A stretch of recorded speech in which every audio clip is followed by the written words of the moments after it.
Yo, what's up, Rev? Welcome back. Jamie here today with Dylan. AEW Dynamite August the 30th, 2023. Coming off of All In, and we got All Out this Sunday as well, so there's a lot to get into. And of course, you know, suspensions going around. We're going to review All In. There's a lot of stuff to talk about. A lot of stuff. Baby. And we were at All In live as well, so we'll give our perspective of being inside the crowd.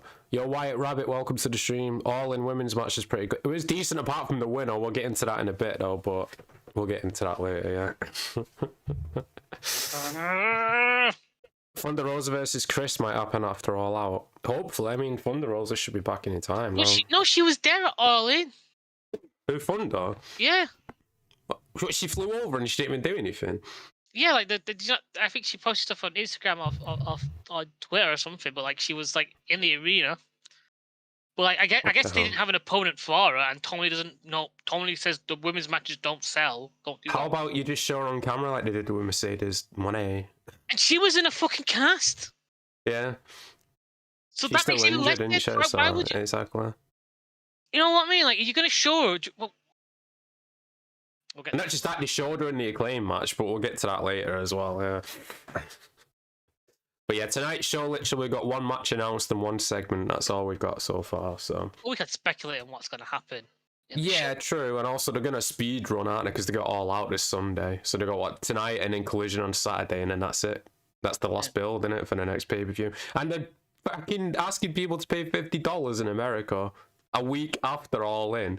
And it's like, who's gonna pay $100 within a week for two? I don't see this doing very well. I thought they were doing like a bundle, like you got 2 for 50 or something like that. Oh, they're doing the bundle. I've just seen the regular price.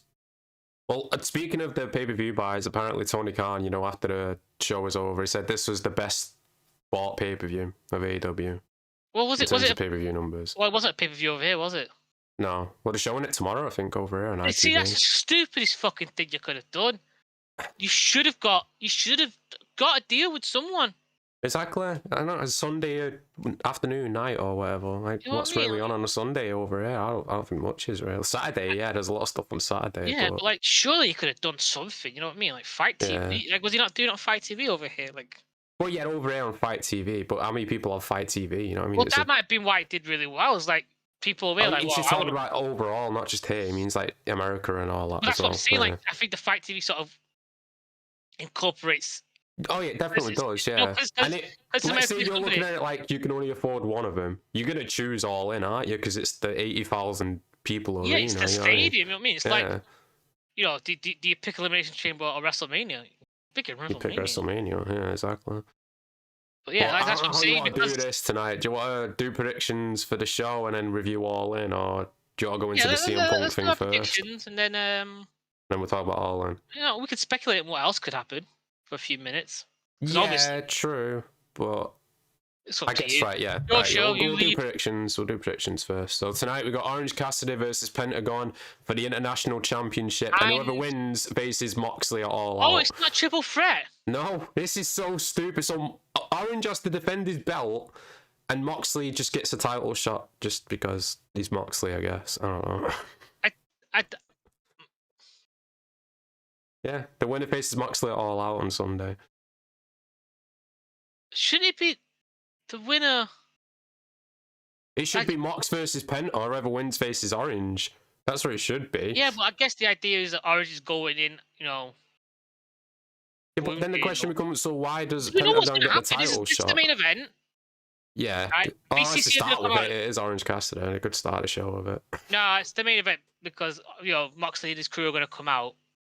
Possibly, I think you have Phoenix going to come out, and then they're going to set up with a match for Phoenix and fucking useless because Phoenix wasn't at all in. All In, yeah.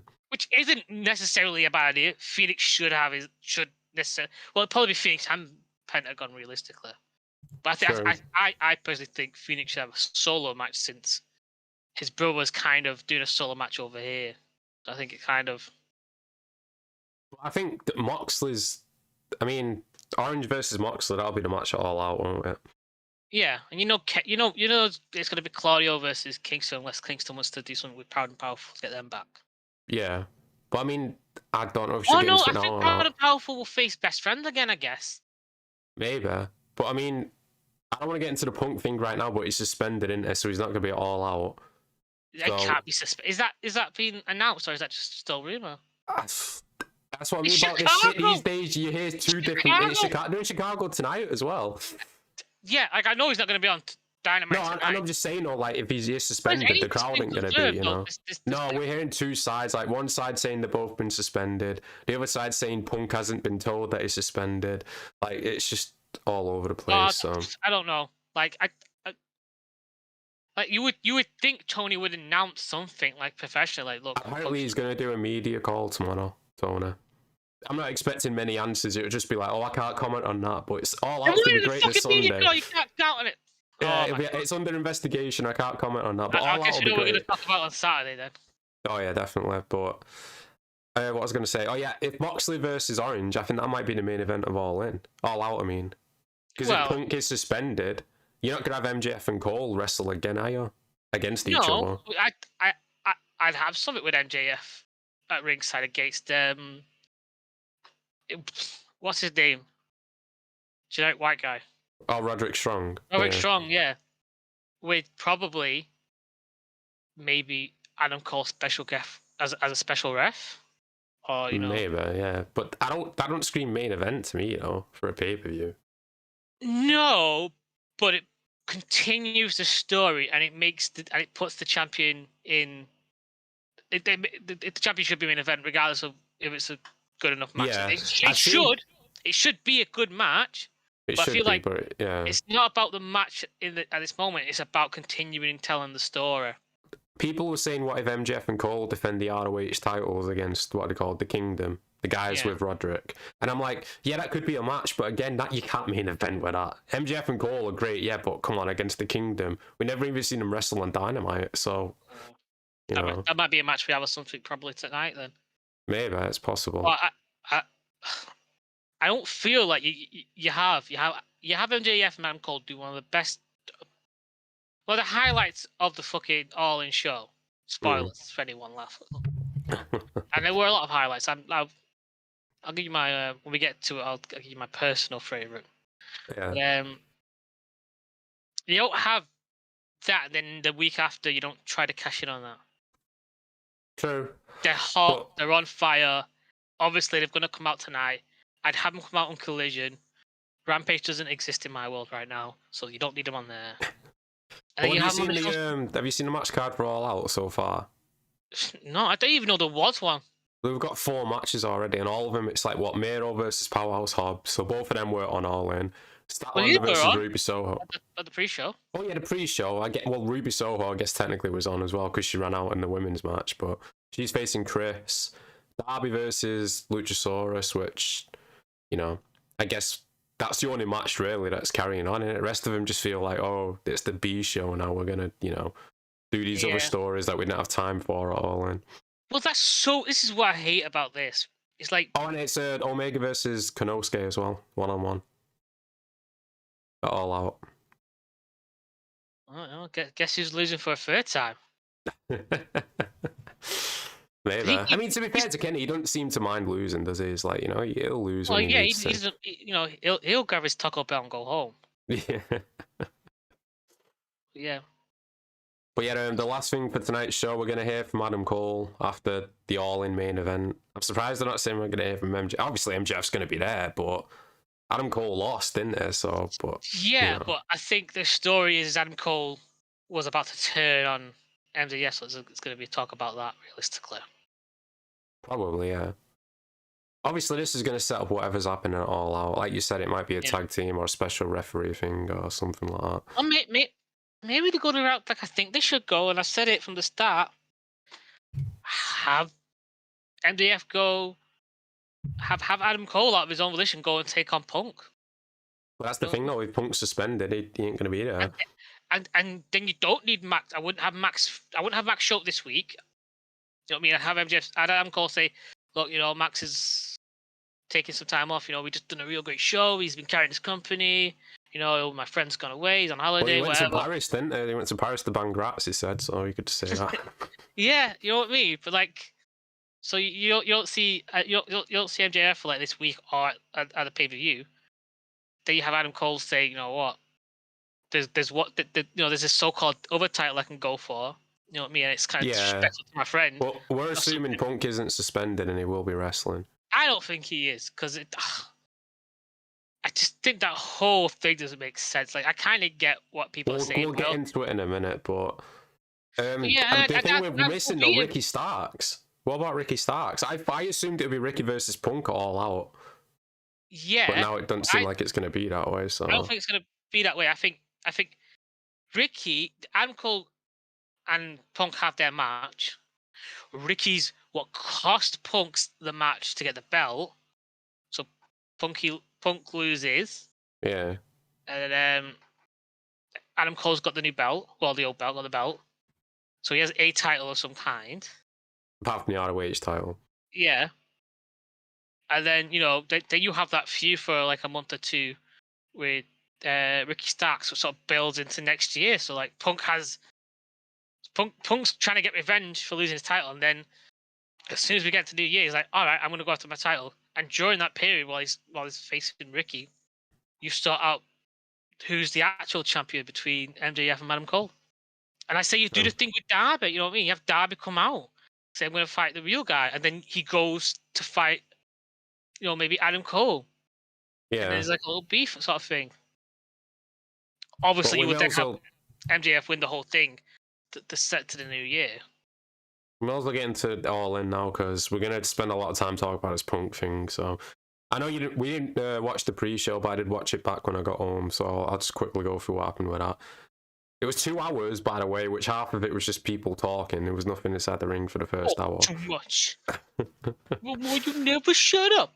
They had the Hobbs and Miro contract signing for All Out, and he just had this security was so like he had like 10 people there, wrestlers or whatever tends to be security. They got both of them start fighting, and all of them just there like whoa, like they're not even trying to stop them at first. They're just there like statues. It's like, well, why are you even there if you're not going to get involved? What's the point in standing there? It's so stupid. But yeah, they had the contract signing, and then from there, Jeff Jarrett and his guys and his wife came out, started this in the UK, which brought out Paul White, the Big Show, Anthony Ogogo, and that Grado guy. I'm like, well, yeah, the other two make sense, but why is Big Show coming out? Why is he defending the UK? He's not from the UK. I don't know. It's nice to see him being used, at least. Yeah, true. And then from there, they had the MJF and Cole match. They beat Ozzy Umpen, which it was a decent match. And I did see the kangaroo kick. Yeah, I was going to say he hit that. And they also hit the double clothesline for the win, so they won the ROH titles. Wasn't the only time that was used. No, it wasn't the only time. And then from there, this is where it's going to get started, because Hook versus Jungle Boy was a brawl or whatever. Jungle Boy comes out inside a taxi or whatever, like a vehicle. Halfway through the match, to go up the ramp, and he gets to the camera, he goes, "Real glass, cry me a river." And then Hook puts him through the glass, and he fucking slices his elbow up Jungle Boy. What was the story the other week? Everyone was going around telling him, don't use real glass. And then Punk goes up to him and says, we don't do that on Saturdays. And now he cut his fucking elbow for what? Just to use real glass, just for the sake of it. Like, what if it went even worse? What if he actually sliced his fucking elbow open? Yeah, exactly. Just to be like, oh yeah, I use real glass. It's like, what? And he looked directly into the camera and said it, so clearly it was a reference to Punk. Here's my take on it, and it's more the rainbow coloured, sort of happy side that I think is.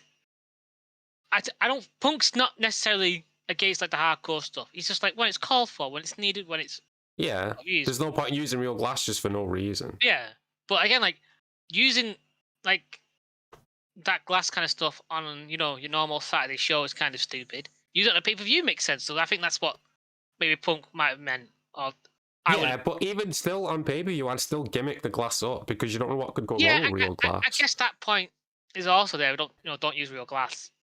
But like again, like who like look at Punk, right? Look at the level Punk's on. Look at Jungle Boy.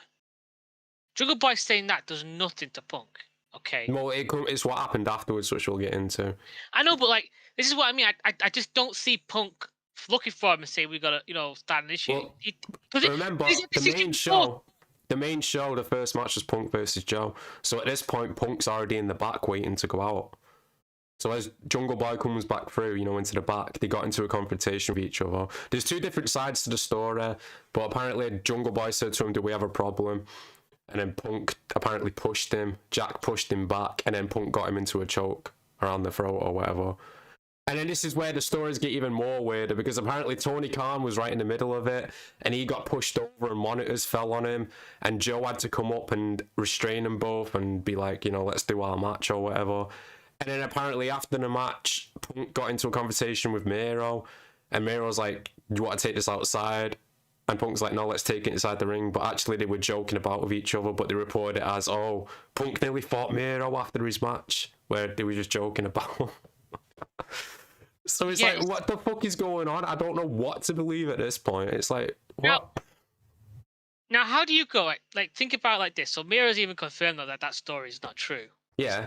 I forgot to mention as well, Punk arrived at the airport on Saturday. Yeah, and no taxi driver. He tried texting the travel coordinator, who apparently is the best friends of the Young Bucks. He had it all over his Twitter page until people pointed it out, and then he removed it.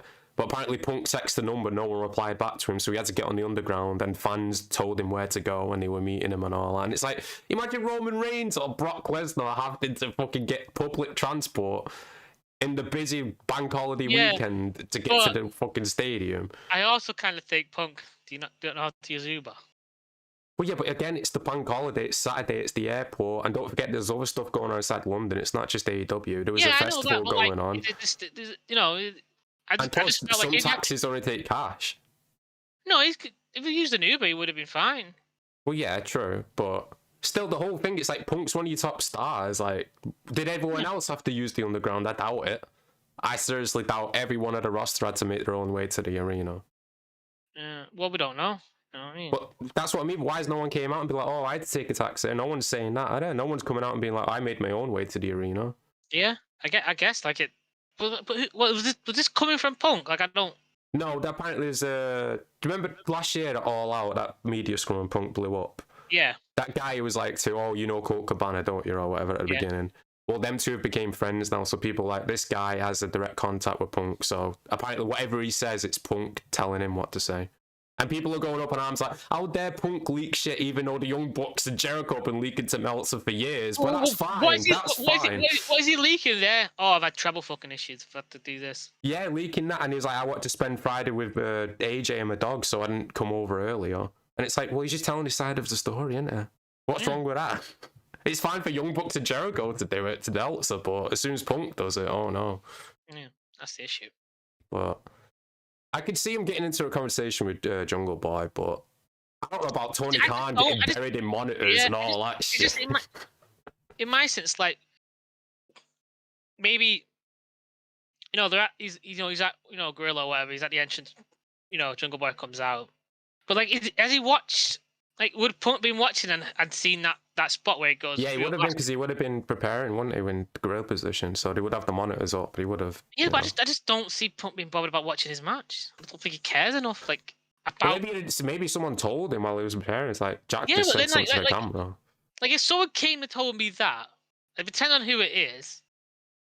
I'd be like, okay, if this is like someone who's a Young Bucks friend or whatever, I'd be like, well, you're just trying to stir me up and give me the shit. But if you're my mate, you're just, just passing me information. You have a conversation with me, trying to like. Yeah. But I also think, like, after what happened last time, Punk's smart enough to go, well, I'm not gonna start a fight with someone as about to fucking go out on stage. True. That's why I feel like Jack started the fight. But all reports are saying Punk did choke him or whatever. Yeah, and Tony did confirm on the media scrum, he did say an incident did happen backstage. So the fight did happen. He did confirm it himself, but we don't know like what happened. What, that fight or maybe something else? Well, nothing else was reported to have been happening, so it must have been that. Maybe it was something to do with the Young Bucks then, because they don't think that, it was leaking as soon as Punk was making his entrance. It was already coming online about the attack and all at the fight. Maybe there is a bit of like juice to the story then. Yeah, but it's just which side do you believe? Because all of it's just fucking all over the place. No, like I don't. Jungle Boy's not said anything, has he? No, I guess he's smart enough not to. Yeah, I guess, but give it to Jungle Boy. He was told not to use real glass, and then yet he goes and does it, and then cuts his elbow up, and it's like. Well, who did he get permission to do that with? What, in All In? Yeah, he has to. That has Again, to yeah, exactly. It comes down to Tony. Everyone's blaming Punk or Jack or the Elite. It's Tony Khan who needs to be the boss no, at it the is end the of the Elite day. as well. It is, yeah, but I mean, they could be blaming all sides, is what I'm saying. Yeah. But Tony should be the boss instead of just being But like, that's what I'm saying. Like Jungle Boy's like.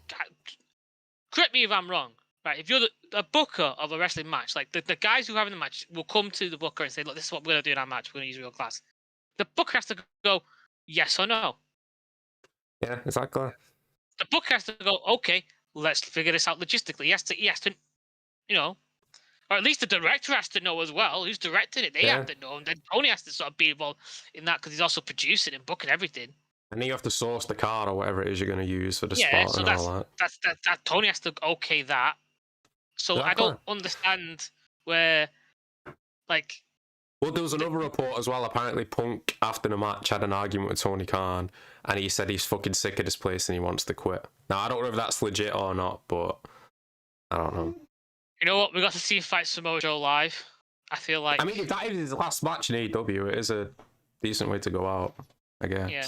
Instead of being last year where, he just got into a fight with the Elite, and if he would have went away after that, that would have been, This is it, man. It's all these guys, all these quote-unquote young talent, just keep causing shit. Yeah, and I'm trying to be unbiased because obviously I'm a Punk fan, but like, even with the Elite section, like when he all came into his locker room, the guy's just defending himself. Yeah. But and again, again, if someone provokes you and does stuff what you told them not to do, then... I think it needs to become a matter where Punk needs to stop worrying about... Yeah, because clearly the people who are with the Elite, they just keep poking him. They're trying to provoke him, aren't they, into doing something because they want him out of there. That's why this past year they've been leaking shit to Meltzer, like Punk's like Saloon Rocker and all this shit. And it's like, they clearly want him out there, but they know Tony's not going to do anything because Tony's just a friend of everyone. Yeah, but I don't think they realise how much of a draw he is. Well, I think they do. They're just jealous of it. Because they started this company, and yet, Punk comes in to get the million views and all that, and now, They don't, like... They were there, but the one who was absolutely busting his balls doing this was Coda. Oh, 100%. It was Coda, yeah. Like, what did the Young Bucks do? Like, oh, we have friends, let's book our friends. Yeah. I even posted this on Reddit. I'm like, why do Young Bucks never do the media scrums? Why did they never do interviews? Because they can't talk for shit. Exactly, they can't talk for shit. And yet they're EVPs of the company as well. And it's just, oh my God, man, it's fucked. Like, what business sense do they have to be EVPs? You know what I mean? Like, what? Like, they like Kenny Omega doing the video game. Like, they're killing the business. They're killing it, literally, a book's called Killing the Business, yeah. You know what I mean? A part of that business, you know what I mean? Yeah, it's just, oh my God. But anyway, I mean, apart from that, I mean, we didn't have no idea of it until the show was over, obviously. But all in, I mean, we'll get into the main show now, but being there live, it definitely helped. It definitely made it a lot better. Like, to be fair, this sort of still confirms that I don't like the stadium. Like, I don't like. I was great. I loved it. But me personally, I think an arena is a much better thing. Much more. Plus the audio stays in. You can hear it more. It don't just go, up in air and all that. But like I always, because like you go back to like the origins of like wrestling in that showcase state, not like real wrestling. Like, it was a sort of really close knit. It was in a fucking small place. Usually like I think top 10 or maybe outside, but it was sort of like very sort of close. You know what I mean? True. Yeah. You know what I mean? It was whereas with the stadium, it's so big, it's so like and you're so far, and we weren't that. I think our seats were all right. Yeah, I mean, we had the screens, but those pillars were blocking the view of the ring, really, weren't they? The director needs to fucking be taken. Dax needs to shoot the director. It was even worse watching it back, the TV broadcast or whatever, when he was randomly cut away, and it's like, what the fuck are you doing? You're just missing all the spots. What the fuck? Yeah. But no, I much prefer the arena. It's more, you feel closer. You know what I mean? Yeah, I prefer the arena as well. But I mean, like, for once a year or whatever, being in the stadium. Yeah, it was really nice. It was, I agree with you. I don't think there was 81,000, maybe 80. There was a lot of empty seats that you didn't see. Yeah, Tony said on the press, if he counts like the backstage personnel or that, there was 90,000. But it's like, yeah, but they didn't pay, did they? So you can't say there was 90,000 because they're working. They're not counting the audience. 9,000 people working backstage. That's what he said. Like, what are you counting? Like, I don't know. This whole thing, and then WWE, they're like, oh, WWE's been lying for years and all that. It's like, At this Well, so are point, you then. yeah, exactly. And it's like, Everyone knows. let's be honest. If WWE run WrestleMania in London, they're breaking that record, and they'll break it 2 nights in a row. They definitely will. It's WrestleMania in the UK, so if they can hold on to the record for now, good for them. But you know, I'm just saying, like, if you look down when we were watching it, like there was a lot more space on that floor for more seating. true. And even the top rafters, or whatever you call it, the top section, there's quite a few empty seats there as well. Yeah, even where, like, you know, was it where Gorilla is? You know, where the opposite the hard camera. Oh yeah. No, where the hard camera is, isn't it? Where they had, yeah, the big section, yeah. Yeah, all the way up there was a lot of empty sort of spaces there. True. But I mean, it is impressive what they did. The audience, no doubt. I'll take my hat off. Yeah, definitely. Yeah, they definitely sold a lot. But the question is, can they do it again next year? Though that's the question, because they are coming back. You know, we've had what two pay-per-views in the last 2 years over here with WWE. Well, if you count Clash, it's 3. What was because he had Money in the Bank as well, didn't they? Yeah, Money in the Bank and Clash. That's 2, isn't it? Well, I thought he's counting all in. No, I'm talking WWE. Yeah, without all, yeah, just 2, yeah. So, and WWE have only just started doing tours back over here, haven't they? Well, they've done like TV once a year over here and stuff like that, but that's it really. Yeah, but and I mean, house shows, like after the pandemic. Yeah, I think last year is when it started again. Yeah. So for like 2 years, we've created like live wrestling events. Yeah, but if you go back even further than that, like an actual pay-per-view, like on this scale. That's what I'm saying. Like WWE, like come back, you know, and sort of like giving us a little taste. But like we're that hungry that, you know, they sold out Wembley Stadium. We're not sold out, but like that's sold a lot, and plus no matches were announced until like 3 weeks before the show or something like that. Yeah, and it was just a mix of like, we really want to see this, we really want to support this product, we really hope this is good. I think for next year they're gonna have to promote it sooner. They're gonna have to start, like, say for instance, like they promote Jamie Hayter's gonna be there, Will Ospreay. Yeah. You start, like, you know, building it up more sooner. I think they could probably break what they did this year. But if they just do the same again, I don't think they're doing the same amount of what they did. Yeah, I think without promotion. But then again, like, how you like? There's no other state. I think Wembley's like our biggest stadium up here, isn't it? Realistically. Yeah, it is, but there is a lot of big-sized arenas as well, aren't there? Or football stadiums as well. Yeah, I'm just trying to think, like, how, like, where are you gonna go to try and beat that record? You know what I mean? Like, if that's our biggest, realistically. No, I mean, they could break it in Wembley because they didn't actually. I think Wembley holds 90,000 on it seats. Yeah, I guess. But then, like, after that, like, how are you gonna break after that? You know what I mean? Yeah, true. We have to build bigger stadiums. Yeah, well, we'll get into the main show. Obviously, we arrived late, didn't we? We got there just after Punk and Joe's entrance, which was the first match. Like, we were literally going to our seats and hearing Punk's music. I was so fucking mad. I didn't think it would start with this. I thought it would start with Stadium Stampede or some shit. Yeah. But I guess it's a good way to start the show. You want to start with a good match, and this was a good match. If we didn't start with this, then we wouldn't have this Punk incident, maybe. Probably not, no. Maybe. Yeah. But there was a lot of chops inside the match. The crowd were favouring Joe, weren't they? Which Joe was, you know, playing along with him and stuff like that. Yeah. Like, I feel like it was 50-50 because, like, I feel like the crowd was so happy to see wrestling. Yeah, true. Well, I know for us, we enjoyed both, weren't we? So we chatted for both and all that. It was just a really good match. You know what I mean? It was solid. It was great. Punk was stupid enough to go up and do a high spot. Joe walked away. If you walked away, and then we had that spot where he threw him into the announce table and Punk bladed and came back up, which makes sense because he's not blading every fucking week, and at least it's, you know, through the announce table, which you don't see. The side of the announce table, I mean, Joe swung him into it. You watched the pay-per-view, didn't you? Did they catch him blading, or was he able to hide it? No, he was hiding it, yeah. All right, well, you know.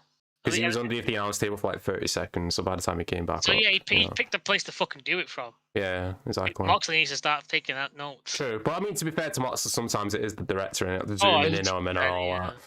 But I agree with that. Did you catch that? And then the finish was the Pepsi plunge off the top rope. Which, I couldn't believe that. I didn't think it was going to be over by then. I think he was going to win with the Pepsi plunge where he's busted it out. This I don't know if it was because I was live or at the time and I was watching on the computer or whatever. These matches felt quick.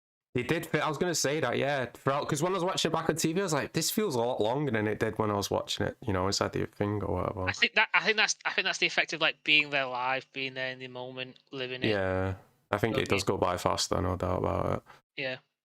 But this is a good way to start, a good match. And if this, like we said, if this is Punk's last time in AEW, it's a good match to go out on, I think. It was great. It was nice hearing the music. It was good to see Joe. The crowd, I don't think I heard. I think there was some chance that me and you couldn't make out. I don't even know if Nathan was able to make out what they were saying.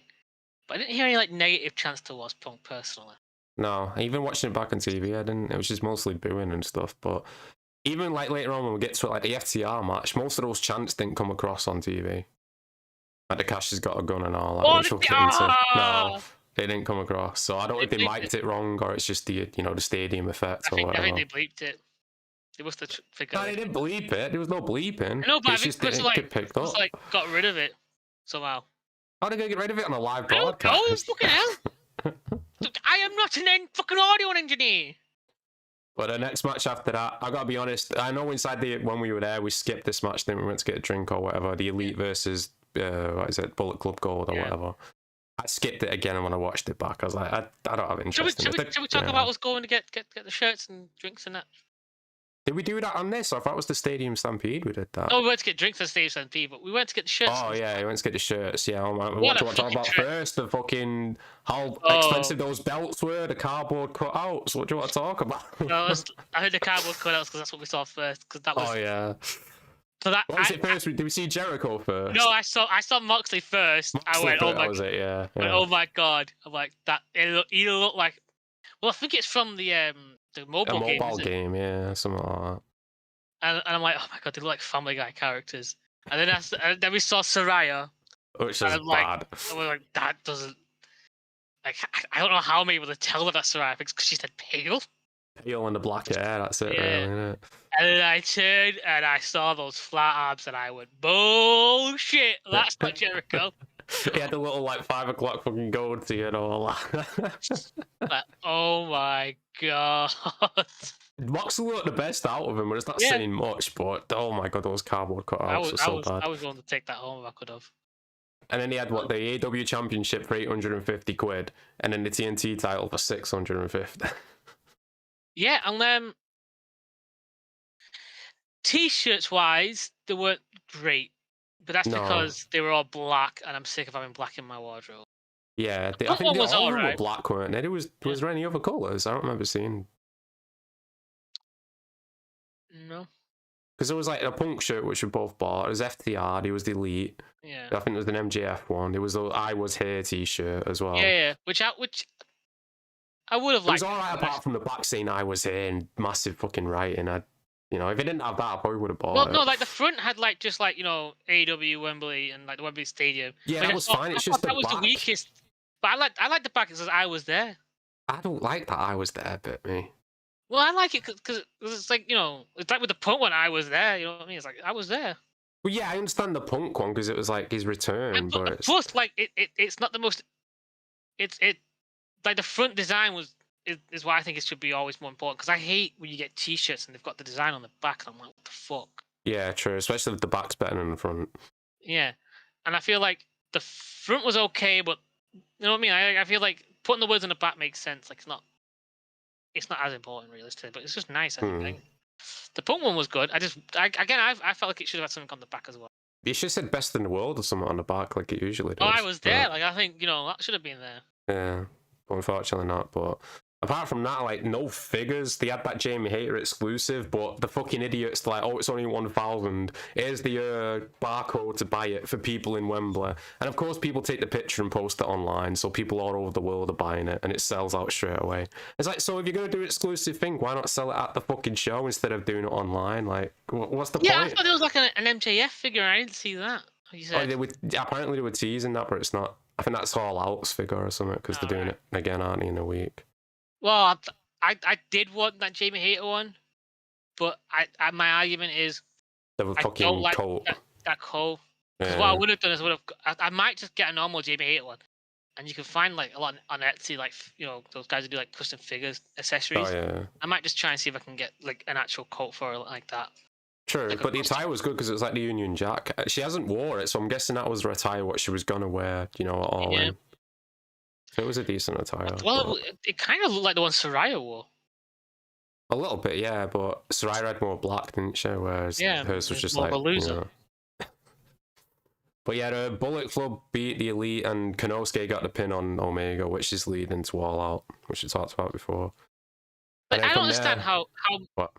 how Kenny can be friends with the Young Bucks, be able to like take loses, take stuff and do stuff like that, and be best friends with the Young Bucks. You know what I mean? Like people who are just absolute dog shit. Young Bucks being desperate, innit? They're just clinging on to Omega. Omega doesn't need them; they need him. Yeah, but like the fact that he allows it. True. Well, I guess he's a loyal person, isn't he? Because he was there at the beginning with him, wasn't he? And Yeah, but like, we were friends with the same guy for a long time. Yeah, but we didn't start a company together, did we? I know, but I mean, like, toxicity is toxicity. You know what I mean? Regardless of what's around. Well, he joins in with it, doesn't he? Remember, we're moving on, and then the same night he starts fucking doing the GTS and all that shit. So yeah, I guess. But then again, he might have been cool. He might have actually been cool with Punk, and he's just like showing that. He's like. Well, there was those reports last year, weren't there? Omega and Punk talked after the all-out brawl or whatever. Yeah. And I ain't heard any reports that Kenny's hiding behind lawyers. It's just the Young Bucks that we're hearing. Yeah, so. you don't hear anything when it comes to Kenny. It's always the Young Bucks. Yeah. So who knows? Always the Young Bucks. But yeah, speaking of the Young Bucks, next match, FTR beat the Young Bucks, which was fucking surprising. I was so excited. As soon as this match came on, I was like, for fuck's sake, here we go, they're gonna lose. And they had a new shitty song. Oh yeah, Jesus Christ, that was. And I watched it back on TV. It sounded like they barely had any reaction. I know people were cheering for him during the match, but when they first came out, maybe people were confused with the song because that song was just like, was it super kick, knock you out and all that shit. It's like, fucking hell. But yeah, this match, they had the chance of Cash, like we said. What was it? Cash has got a gun. Cash has got Dax has got a gun. No, Cash. Yeah, Cash has got a gun. Yeah, you said that. That's what I said. What was the other one now? You shouted out, "Don't shoot me" or something. But that was it. He's like, please don't shoot me. Or please don't shoot us or something like that.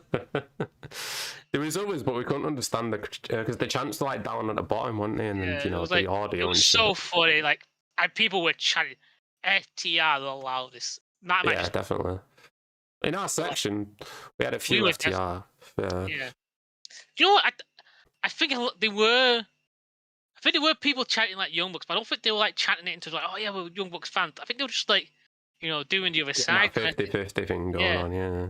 Which wasn't helping because it was clearly FTR country. You know what I mean? Oh yeah, without a doubt, yeah. And in my opinion, it was Cash that was the MVP of that show.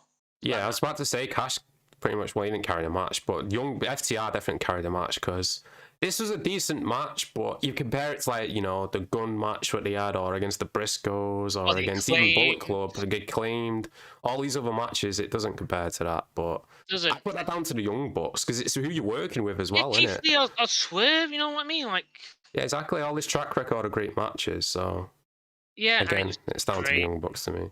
And there's a lot of moments like, they did the BT trigger on them and they gave them the big cheers.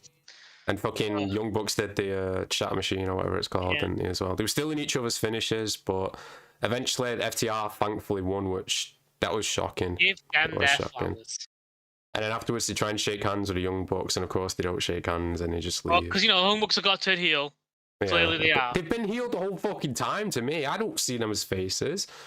I can't see them. Like literally, what changes between them being face and heel? They just seem like the same people to me. Nothing changing. I don't know. They dress more or less ridiculous. I don't know which one they. They dressed exactly the same. They're still up their own ass when they're a face or a heel. Like I don't get the difference. I think when they're face, and I think this was their quote unquote like facey run. They don't have Cutler. Yeah. Oh, Cutler. Oh yeah, I guess. Yeah, I was gonna say. He wasn't there, was he? He wasn't at ringside. He's not been around for a while. But no, he hasn't been around for a while. He needs to be fired straight away. Yeah, him and Nakazawa or whatever he's called. Fucking hell. What did he even do? Just the bottom bitches for them. I guess, yeah. And then from there we had the Stadium Stampede match, which Best Friends won to beat PCC. And I mean, I got a few notes from this. It was hard to watch live. We went to get a drink and we saw loads of people running, didn't we? So we followed them, and apparently we just missed Eddie Kingston and Claudio or something. Is that where they were? Yeah. Like, were they in that area? Or were they like They were behind those doors, like in like a little room with like a table and all that. It was like a bar there, and Useless got thrown onto the bar. Oh, so they wouldn't let people in? No. There were a few fans in there, but I'm guessing they were like, like VIP. Yeah. I guess they were in there before it started. Maybe, but it did seem like a VIP type room because it had like a little bar and all that stuff. So yeah, maybe. But in this match, Moxley got that's why Moxley wasn't back there because of the bar. Maybe, but the thing is that he said the skewers or whatever the fuck it was. Wasn't it? Like, what the fuck, man? A lot of people were bleeding this as well. Moxley obviously was. Orange was bleeding. Trent was bleeding.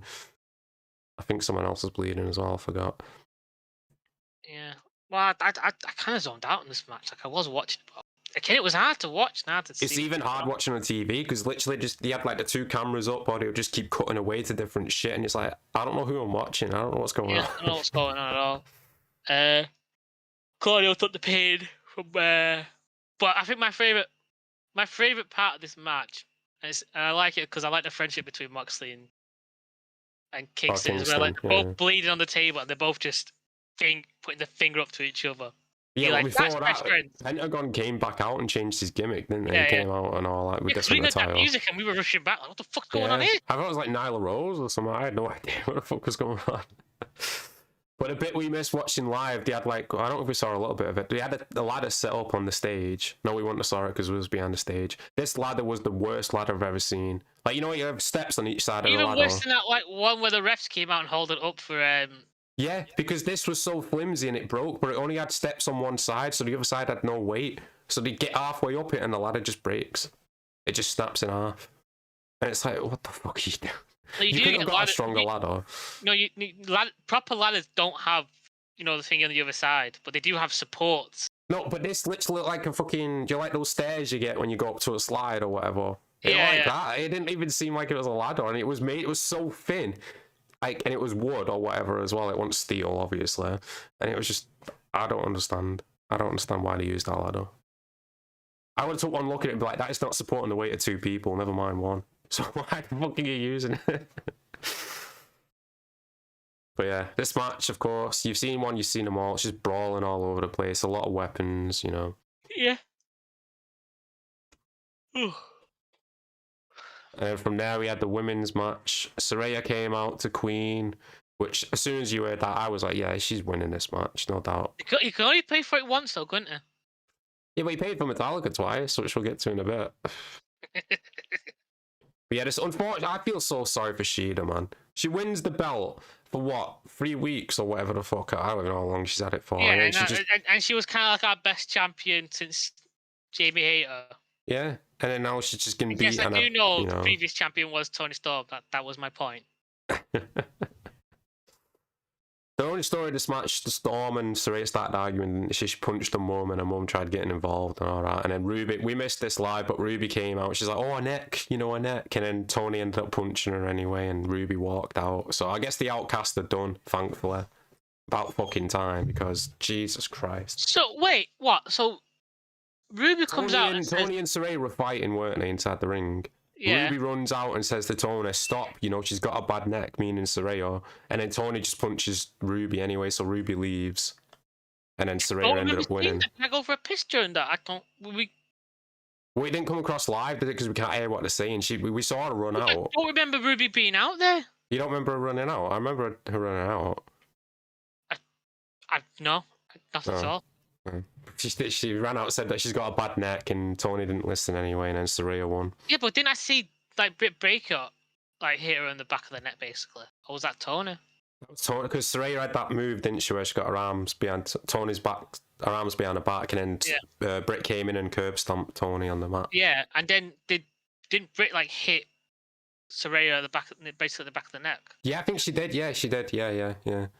That's what I remember, because I remember saying it coming out and saying not to do it, and then everyone else is doing it anyway. Actually doing it, which kind of probably gave them the hint, like, oh, I should do that.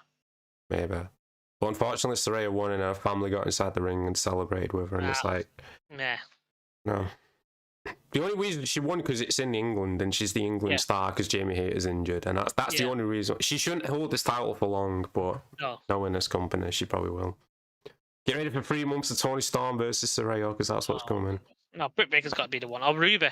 Fuck it, give it to Ruby. She deserves it. Yeah, Ruby should. She should have been in this match anyway instead of Toni Storm, to be honest. Yeah. I guess it's the reason they built into the break, aren't I guess, but because Tony and Stray were the ones who started the little group, wasn't it? oh yeah, and then Ruby turned. Yeah. From there, we had the coffin match. Sting and Darby had the little video they filmed in London streets, and then they came out to Metallica. We thought it'd be going dark. We'd wait until it was a little darker. Yeah, true. I guess the House of Black got that, didn't they? But they came out to Metallica, which, holy shit, I was not expecting came out to this beautiful album, Kill 'Em All, Seek and Destroy. Track number... Oh, like start fucking whatever. It's I don't have a Metallica shirt on, but it's backwards, but I do have it on. we themed it. But yeah, this match, it was decent. You know, it was a coffin match. Darby was doing some crazy shit. Like, Christian tied his hands behind his back, and then Darby just, like, jumping all over the place and all that. And did they have, like, jackets on?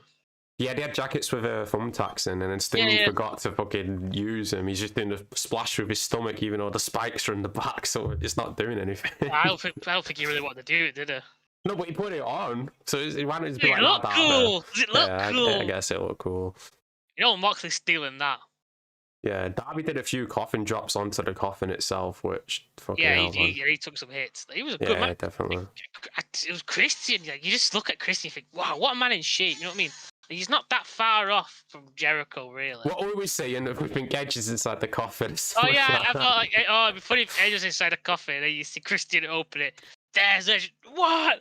What are you doing?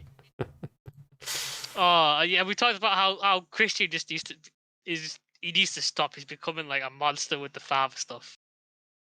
Well, I see he keeps going. Fuck it. Why I not? know. I love it. I think it's one of the best things. Austin and Georgia, welcome to the stream. Does WWE have as much locker room drama as AEW? Nope. We wouldn't know. No, yeah, it doesn't leak. I mean, over the years, obviously, there's been fights. It's not AEW. Hulk Hogan's one of the biggest ones. Yeah, Hulk Hogan. There's been a lot of fights, but no, AEW just leaks a lot of shit. Like, the big sort of backroom locker drama would have been in the 80s with Britt and Shawn. Yeah, the 90s, and there was some in the early 2000s as well. No, that was 80s. It wasn't. That was 90s. No. Yeah, it was. Brett and Shawn was 90s. Couldn't have been. Yeah. Swear it was like late 80s. No. Right. But there has been a lot of fights backstage over the years, obviously. That one's notable because that was going out. You know what I mean? More than anything, that was getting leaked out more.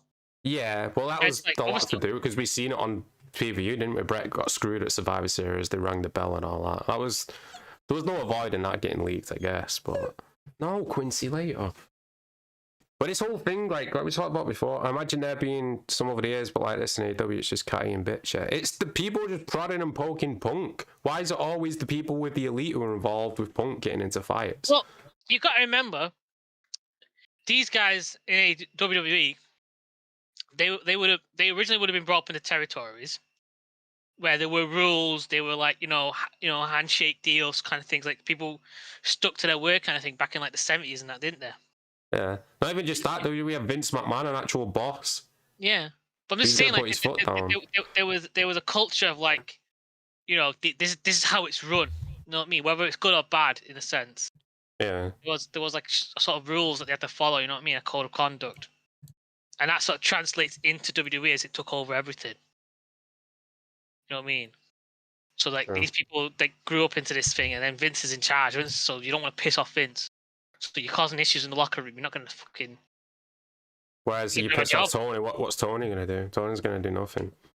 Oh. But you got to think, like, if you're leaking this shit and then you lose Tony, and like Tony eventually, WWE aren't going to touch you with a 10-foot barge pole. They're like, no, you leak shit. You're leaking in a fucking faucet, you, mate. I'm not having you. And we got the people saying, well, WWE never going to take Punk back. They will. They definitely will, no doubt.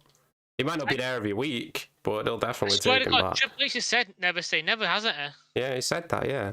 And even if Vince has still got some control as well, Vince would definitely, because he knows money first. It's all about business, which is what they should have done in AEW. Tony should have sat him down and be like, look, FTR, Punk, and the Elite, work it out, and we're going to make this into a feud. But no, the Bucks hide behind the lawyers, don't they? We don't want to talk to him. We got PTSD from when we stormed his locker room. Yeah, but I guess Tony's sense is like he's not in it really to make money, is he? He doesn't need to make money. He's got his dad's money. It's the first time, like Jim Cornette said, I listened to him before, it's the first time in history that you don't need to make money because he's got money.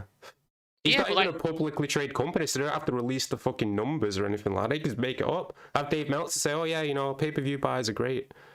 You got any sources for that, Dave? No, just, you know. Yeah, but at what point, like, will that, because he can't, like, he's using his, like, there's going to be a point where he's going to start running dry, you know what I mean? Like, something. Like, what has he got? What has he got that's constantly? Because it's his dad's money. Like eventually, Dad's gonna say. Well, that and the TV rights deal, but even that, like, you're gonna burn through that pretty quick. Yeah, but like, your dad's like, if I'm in business with my father, you know what I mean? My dad's gonna be watching the books and going, "Well, that's a lot of money that's coming in, but not a lot. A lot of money going out, but not nearly enough coming in to cover it."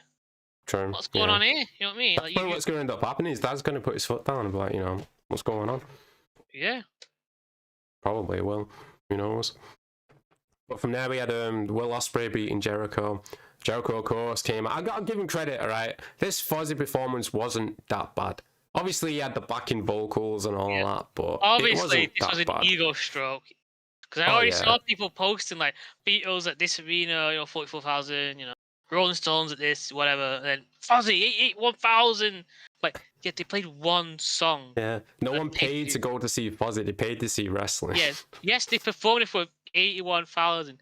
But if you were to calculate all the people that the Beatles saw over their years, yeah, it dwarfs anything Fozzy could put together. 100%, 100%. But I'll give him a bit of credit. It was a decent performance. It wasn't. Yeah, but like it's a catchy song. Yeah. Like I said in the chat, it's Jericho. People were saying because it's a catchy song, and B, it was played. You know what I mean? Like if you played Baby Shark, people would have been singing along to it. You know what I mean? I mean, to be, yeah, even the crowd, I'll talk about later, but even MJF's theme, the crowd was singing along to that. And if they're doing that, then of course they're gonna, you know, sing along to anything. It's not really an accomplishment to say. And people sing it every week you come out. It's become like, you know, you've sort of trained. Don't even know it's Fozzy. They'll just be like, oh, it's Chris Jericho. It's just Chris Jericho singing. Well, it's just Jericho, you know what I mean? It's not even him who wrote it. It's Fozzy, though, isn't it? Like the guitarist and all that shit. Yeah, but he didn't even write the song. No. But this match, obviously, like we said going into it, Will carried Jericho, 100%. And I watched this with my dad, and even my dad was like, this Will guy's going to be world champion. Because he has it. He could do the flippy shit, obviously, but he doesn't just do the flippy shit. He's got different styles that he can, you know, tap into. And Jericho didn't look too bad. Yeah, Callis is at ringside as well. Obviously, what was his commentary like? It wasn't on this match, it was the Elite one. Yeah, I skipped it. Yeah. Oh, you skipped that, didn't you? I'll have to watch that myself. I couldn't rewatch the match, the Elite match. I was just like, watch it anyway. Yeah, that's what I mean. That's why I couldn't rewatch, like, you know, watch it fully or whatever. You just couldn't watch it in general. Nah, because I was just like, like the crowd loved Omega, obviously. Yeah, Sammy was. Yeah, we'll get to Sammy. Sammy was there as well. I didn't know he came out with him. Like I started watching. I saw the clip, the entrance, but I didn't realize he was like above the stage and then fucking went down to walk out. I'm like, well, just be on the fucking stage. Why you gotta be like high up and then there? True. Yeah. But after the match, like we said, Sammy tried consoling Jericho or whatever, and Jericho pushed him and walked off. Yeah. So good. Who knows? Sammy kick his fucking head in next week. I'm guessing Jericho versus Sammy are all out. Yeah, with that weak ass build. The 5-day build. I just think Sammy should have turned him in general. Yeah, true. You know what I mean? Not necessarily Don Callis, but like just turn on him in general. Yeah, just be like, I've had enough of this shit. I'm going. I think a trios of Adam Cole, MJF, and Sammy Guevara. No. You can't add more people from Jeff and Cole. We've already seen how good MJF is with Sammy. Yeah, but with 3 people, I think it's overkill. Maybe, but I'm just saying, in the future, it could be a thing. From there, we had the Acclaim beat House of Black, which it was kind of getting dark at this point, so everyone got the phones out in tribute to Bray, which is a good sight to see. Like, So all are those you just telling lights. me that this match was Here we go. one of the best? Scissor me, Daddy-o! Where's the other one? I still it's raffle. I got one, baby! Because everybody loves the Acclaimed! The best part of this match was Julia getting fucking... Not on that, but yeah, Julia got scissored, which... A sentence you really shouldn't say. But they cut to fucking Mercedes Moné, you're like, oh, she's gonna get involved and help him, like, with Julia. Yeah, like, why did he cut to her instead of the women's match? I don't know. Surely he should have cut to her in the women's match. Yeah, 100%. And she's still injured as well, and Tony's like, yeah, we've not signed her, she's still with New Japan, but, you know, when she's not injured, we have a place for her, and it's like, so, what the fuck? Was it just a handshake thing? Oh, yeah, you know, come up here at All In, and, you know, maybe she we'll brought a use her. ticket and they went, oh, Jesus. Or maybe she asked it because she have a ticket. No, she could come. Maybe. It's possible. You know, someone's But, whatever. what was I going to say now? It was a After great the match. match, they gave the titles to Billy, didn't they? The promise that he made. Yeah, and there was a nice handshake between them, you know what I mean? Yeah, the House of Black gave the titles over to him, didn't they? Yeah. After the match. This personally was one of my favourite matches. Well, The best part of this was the crowd, like, you know, oh, Scissor me, Dad, you know. Like, that Yeah. chant kept going on and on. It kept going. Well, I said this to Nathan, didn't I? I thought that was the loudest chant with everyone, you know, in unison or whatever. He said it was Omega, but I was like, I don't know. No, I about disagree. that. I don't think we were there for the Omega one, but like I didn't hear the Omega one out, and I know it didn't go anywhere, but like I feel like people in the surrounding area were freaking. What the fuck are people shouting "Scissor me, Daddy-o" for? Like, what the hell's going on in that stadium? Because everyone wanted the Acclaim to win this match inside the arena, Oh, stadium, it was a whatever. story written. You know what I mean? Yeah, 100%. Yeah. Like, I'm not the biggest fan of House of Black at the moment because I feel like this well is running really fucking dry. But what, like, the build-up could have been a lot better in terms of like House of Black sort of destroying Billy's confidence in himself. Yeah. Realistically, to then help him build up to being like coming back for that one win. But it was just for the Acclaim to have titles. You know what I mean? Even if it's the fucking stupid trios. It means that they've got to be put on. You know what I mean? It means they've got to be on TV. It means that Tony's got to do something with him. Said, well, these are my trios titles. That's a belt. I've got to promote this belt. It's a thing. You know what I mean? I've got pay-per-views coming up where these have to be defended and exchanged and stuff like that. And with the Acclaim, like you have to do something with them. Yeah, because they did cool off for a bit, didn't they? No fault of their own. It was the booking. Like, Well, you know, they won the titles, it's just and that then they weren't there. Like the minute you saw them, the crowd were red hot for them. yeah, that's what I mean. The crowd was still there with him, but the booking, like you said, like, you know, before this House of Black feud started, it seemed like they weren't doing much with him. I just love this. And then we get to the main event of the show, which by this point, it was like 4 hours, wasn't it, already? Again, matches felt like that. Yeah, that's what I mean. I was surprised, like, because I was like, this is a long ass show, but it's like in there. The Golden Elite versus the Bullet Club or whatever, that was going to be a long one. It was pretty fast. Like, we weren't gone that long to get our t-shirts and that. No, we weren't gone that long. The Young Bucks match didn't take long. The Stage Stampede, I think, realistically was the longest. Yeah, but to be fair, we were in the outside area. We were looking for it. Yeah. But MJF beat Cole, which surprised no one, really. We all knew MJF was going to keep the title. The story, yeah. I got so many notes here, so we'll just go through it. At first, they both put the shirts on, don't they? The Better Than You Baby shirt, which came into play they go later out as and well. then they come in and they've got them on. Yeah. Which helped the story of the match, though, it was Adam starting to get aggressive, wasn't it? And the crowd cheering for MJF, like, throughout the match, he was just getting more and more cheered. That's the story they're trying to tell, you know what I mean? They're trying to get people supporting MJF more than Adam Cole because which is crazy to think about because he was the top heel, like, what, 3-4 weeks ago or something like that. Yeah. But was he, though? Like, he was just... Everyone loved him even when he was, like, the quote-unquote heel. Yeah, true. I mean, just in terms of, like, booze and stuff. But now it's like, just the flip. We all knew it would happen. We all said MJF would be a great face. And the way they're going about it is perfect there, no doubt about it. Yeah. And it's the right time, you know what I mean? We've had enough, you know what I mean? He's built himself up, you know what I mean? Yeah. But eventually inside the match, Adam ripped off the shirt, didn't he, from MJF, the Better Than You Baby shirt. Which, Did you notice that Adam still had his on the entire match? Yeah, true, yeah. Later on, they went to the announce table, didn't they? And MJF's about to put him through it, but he stops because he can't do it. And then Cole ends up doing it to him instead. So it's like, fucking hell. So Cole, really, he wants this title. He doesn't care about the friendship right now. I think that's the thing, you know what I mean? You build this idea, like, he's going through these measures to win this title, so that when he doesn't do the thing that he does at the end, that sort of proves how more important. Yeah, because this was all during the match, when it with the bell ringing and all that. After the match, he didn't do anything to him. So what moment? And then I think the next big moment, in my opinion, was when they did the double clothesline. Yeah, I was about to say the double clothesline, which ended in a draw. They both pinned each other. That's the stupidest thing ever, and that ref needs to get out of the fucking company. Even my dad was like, what's going on with this ref, which we'll get into later as well when he took the bump. And I was just like, some of the referees are just clowns. They just don't take it seriously. Oh, we didn't even mention the Audrey Everett walk. Oh, yeah, which the Stadium Stampede is about to start. And she comes out like Vince McMahon. We see her just fucking strutting around like that. It's like, fucking hell, Audrey. Like, you know, you're acting like you're coming out with your music and making an entrance and all. I wouldn't be shocked if she has her own fucking feed. Probably, yeah. But yeah, the double clothesline, the draw, and then Adam Cole's like 5 more minutes, and MJF's like, no, great. We're going all night here in fucking Wembley or something like that. So until we're we have a winner. fucking champion, yeah. Which was great.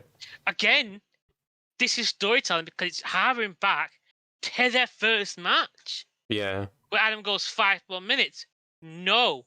You hear that? No, you're like, oh my god, MJF is still a dick. No, we're going until there's a winner.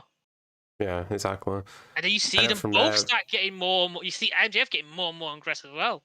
True, and he gets the chair, doesn't he? He tries doing the Eddie Guerrero thing. He throws it to Cole. Cole throws it back to him. They keep doing that back and forth for a bit. Yeah, this was after like the refs took a stupid bump. Oh, yeah, the refs took the first bump, which was whatever, but it's the second bump we'll get to in a bit. But MJF eventually gets the chair, puts it around his head, and just slides down, doesn't it? But I love it, because you see Adam Cole looking up like... Like, the ref gets up and I'm like, well, that did nothing. The ref didn't, like, go, well, my superpowers seem to be telling me that someone has not been hit with a chair.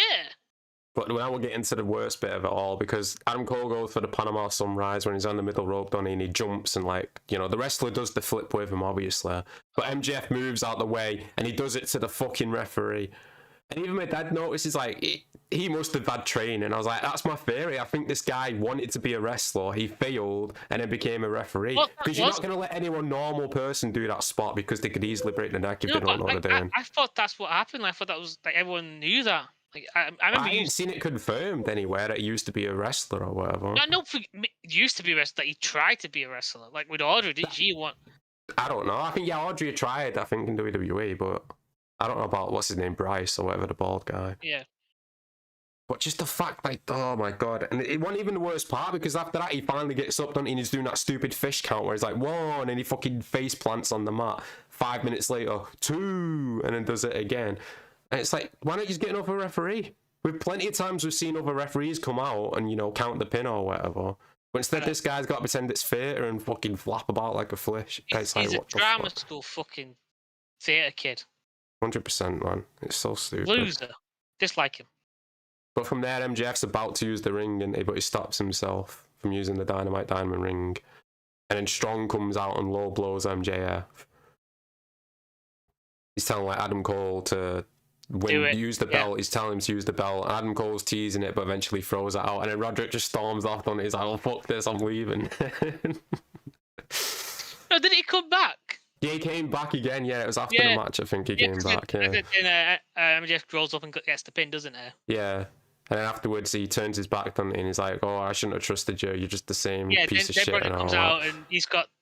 Well, no, Adam grabs the Ring of Honor belt, the tag team belt, like, yo, you got this, we got this. And then he throws it, Throws it.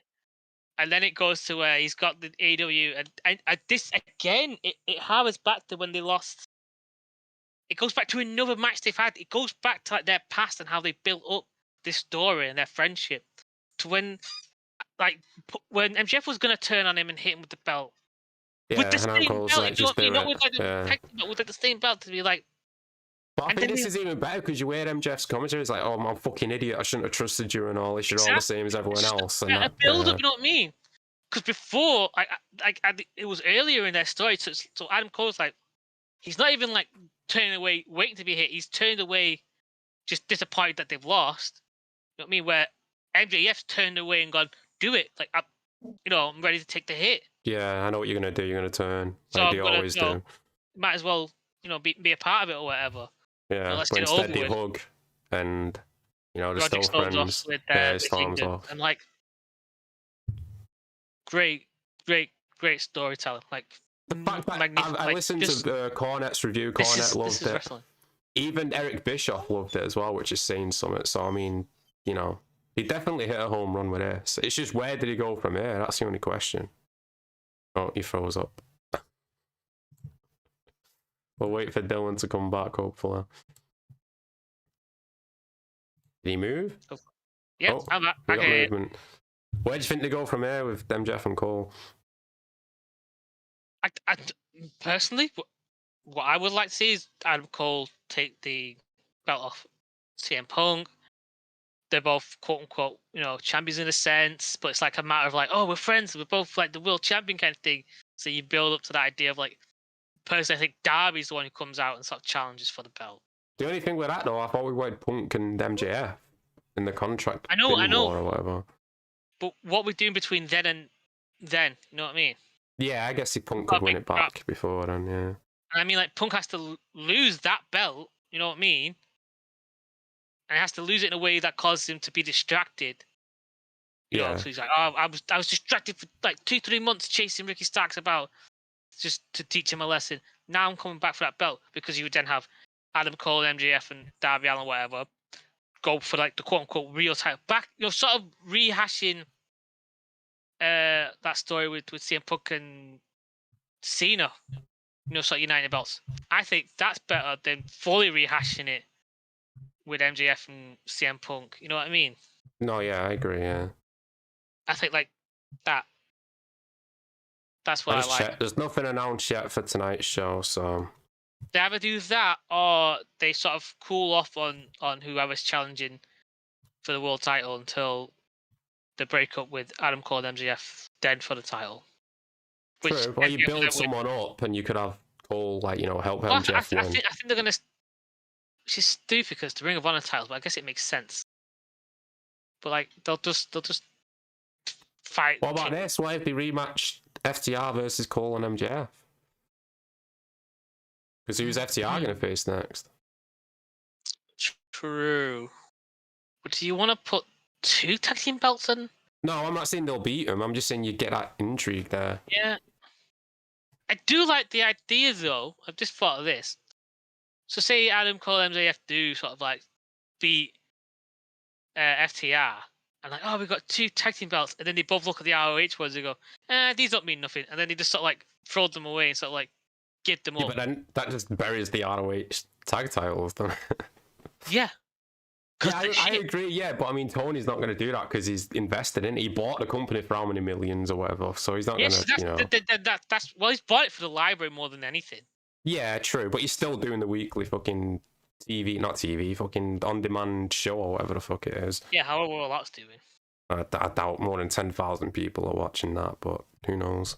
But again, they release the numbers, so we don't have a clue. No idea. Could say anything and I have to believe him. Yeah. But yeah, we've been going for like an hour and 10 minutes. Anything else you want to say, or should we wrap it up? Jericho's still a fucking stooge. Yeah, Jericho's a stooge. Young Bucks are a stooge. Let's go ask you one last question there, Jamie. Here we go. Sesame Daddy-o! Where's the camera? There it is. Alright, everyone. Thanks for watching. Make sure you like and subscribe if you're new. Check out those social links down below. All out this Sunday. We'll have to see what gets promoted tonight. But until then, peace out in a bit.